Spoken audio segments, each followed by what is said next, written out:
नमस्कार, आदाब। आप देख रहे हैं खबर अड्डा और मैं हूं आपके साथ सुंबुली राम। दोस्तों, पहलगाम हमले के बाद मोदी सरकार ने बहुत बहादुरी दिखाई, बहादुरी की मिसालें कायम कर दी, तगड़ा वाला बदला लिया है। लेकिन ये सब कुछ आतंकवादियों से नहीं किया गया, बल्कि अपने ही देश के नागरिकों के साथ किया गया। जी हाँ, वो नागरिक जो एक लोक गायिका है, जो एक प्रोफेसर है, और अब इस लाइन में बहुत से लोग हैं जो कभी देर सवेर तो कभी लगातार सरकार के कान ऐंठते रहते हैं। लेकिन इस सब में प्रमुखता से जो सबसे ज्यादा बोल रहा है वो है नेहा सिंह राठौर, और इतना बोलने की सजा भी उन्हें इस सरकार ने दे दी है, उन पर देशद्रोह का मुकदमा करके, एफआईआर करके।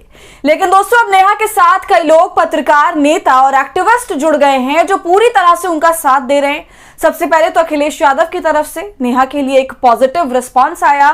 फिर टीएमसी सांसद महुआ मोइत्रा ने भी नेहा और डॉक्टर मेडुसा का पूरा साथ देने की बात करी और कहा कि इनकी फर्जी एफआईआर से डरना मत।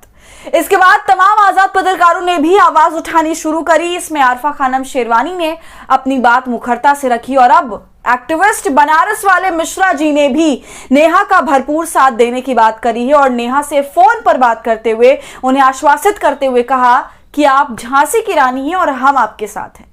तो दोस्तों, किस तरह सरकार की तरफ से नेहा को बर्बरता, एफआईआर और देशद्रोह जैसा शब्द मिल रहा है, तो वहीं दूसरी तरफ वो लोग भी हैं जो नेहा को जमकर सपोर्ट कर रहे हैं। तो क्या बात हुई एक्टिविस्ट मिश्रा और नेहा के बीच, सब कुछ बताएंगे आपको इस वीडियो में, तो आप हमारे साथ अंत तक बने रहिएगा।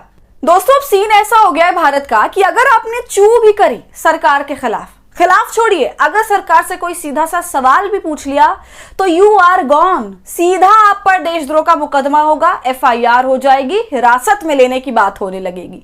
ऐसा लग रहा है हिटलर के राज में आ गए हम लोग। दोस्तों, भारतीय जनता पार्टी के एक विधायक जो गाजियाबाद के हैं, नंदकिशोर गुर्जर, जो कई बार अपनी पार्टी पर और उत्तर प्रदेश के बड़े बड़े अधिकारियों पर यह आरोप लगा चुके हैं कि वो गौ तस्करी के लिए के जरिए, गौकशी के जरिए अपनी जेब गर्म कर रहे हैं। साथ ही सबके खिलाफ कदम उठाने के लिए वो ये भी कह चुके हैं कि मैं विधायकी पद से इस्तीफा दे दूंगा। लेकिन अभी तक उन्होंने ऐसा किया तो नहीं, बस कहते ही रहते हैं। तो खैर, उन्होंने नेहा को अब आईएसआईएस का एजेंट बोला है और देशद्रोह का मुकदमा चलाने की बात करी है। दोस्तों, आतंकवादियों से बदला लेने के बजाय ये सरकार उन लोगों से बदला ले रही है जो पहलगाम हमले को लेकर सत्ता से सवाल कर रहे हैं, उसे अपनी जवाबदेही तय करने को कह रहे हैं। आपको बता दूं कि नेहा का वीडियो जिसमें वो सरकार से सवाल कर रही हैं, आपत्ति जता रही हैं, तो वही एक वीडियो पाकिस्तानी ट्विटर हैंडल ने अपने पेज पर शेयर कर दिया जिसमें नेहा का कोई हाथ नहीं है। लेकिन फिर भी इस चीज को उतना बड़ा बनाया गया कि सीधा सीधा नेहा पर एफआईआर ही कर दी गई, ऊपर से देशद्रोह के चार्जेस भी लगा दिए गए। क्या देशद्रोह का मुकदमा, देशद्रोह का आरोप लगाना क्या कोई मजाक है कि जिसे चाहा लगा दिया? लेकिन अब इस पूरे मामले में नेहा का जमकर समर्थन किया जा रहा है और एफआईआर को नीचे लेने की बात की जा रही है। देखिए, बनारस वाले मिश्रा जी, जिनका नाम विनेश मिश्रा है, उन्होंने ट्वीट किया और साथ में नेहा से बातचीत करने का एक फोन कॉल भी साझा किया है, उसका वीडियो। पहले देखिए ट्वीट में क्या लिखा है। क्रांतिकारी बहन नेहा सिंह राठौर जी बात किया और उन्हें ये विश्वास दिलाया कि उनके संघर्ष में हम सभी उनके साथ हैं। दोस्तों, अब आप वो वीडियो भी देख लीजिए। किया जा सकता है और माँ भगवती का कृपा है आपके ऊपर मेरी प्यारी बहन, आप यूं ही यशस्वी रहिए। किसी भी मुकदमे, किसी भी दमन से हम दोनों भाई बहन कभी भी डरेंगे नहीं और लड़ेंगे।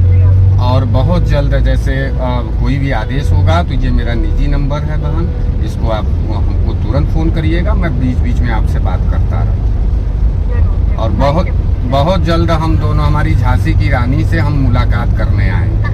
हाँ, ठीक है बहन, नमस्ते। तो देखा आपने, भले ये सरकार सच बोलने वालों पर, सवाल उठाने वालों पर लगाम कसने की कोशिश करे, लेकिन जनता और विनेश मिश्रा जैसे लोग नेहा सिंह राठौर का साथ देने के लिए जमकर खड़े हैं।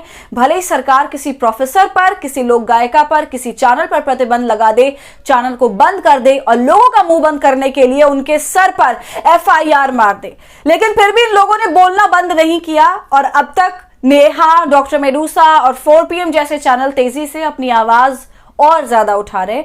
मोदी ने एक रास्ता बंद किया तो इन लोगों ने दूसरा रास्ता खोल लिया, लेकिन रुकने का नाम नहीं लिया दोस्तों।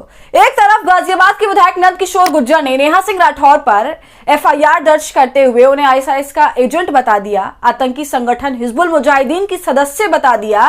नेहा के खिलाफ फास्ट ट्रैक पर मुकदमा चलाने की भी बात करते हैं, यहां तक कि ये भी कहते हैं कि आतंकवादियों द्वारा उनके अकाउंट में पैसे आते हैं।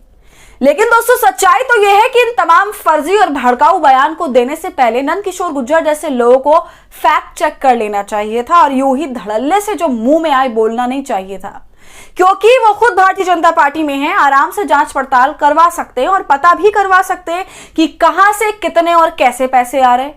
सब दूध का दूध पानी का पानी हो जाता, लेकिन ये सब करने की हिम्मत नंद किशोर गुर्जर जैसे नेताओं में बिल्कुल भी नहीं है।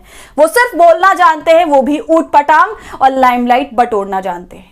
और सबसे जरूरी बात तो यह है कि भारत एक लोकतांत्रिक देश है, कितनी बार ये चीज बतानी पड़ेगी, जहां पर लोगों को सवाल उठाने की आजादी है।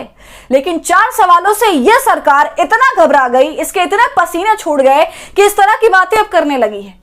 लेकिन कितनी हैरानी की बात है दोस्तों कि किस तरह से पूछे गए सवालों को देश के लिए खतरा बताया जा रहा है, देश को कमजोर करने की बात की जा रही है। लेकिन सच बात तो यह है कि इन सवालों से ये सरकार कमजोर हो रही है, इसकी नाकामी सबके सामने आ रही है, जिसे ये दिखाना नहीं चाहते। तो दोस्तों आपका इस पूरे मामले पर क्या कहना है, हमें अपनी राय कमेंट कर जरूर बताएं। वीडियो पसंद आई हो तो इसे लाइक और शेयर करें और खबर अड्डा को यूट्यूब पर सब्सक्राइब कर लें।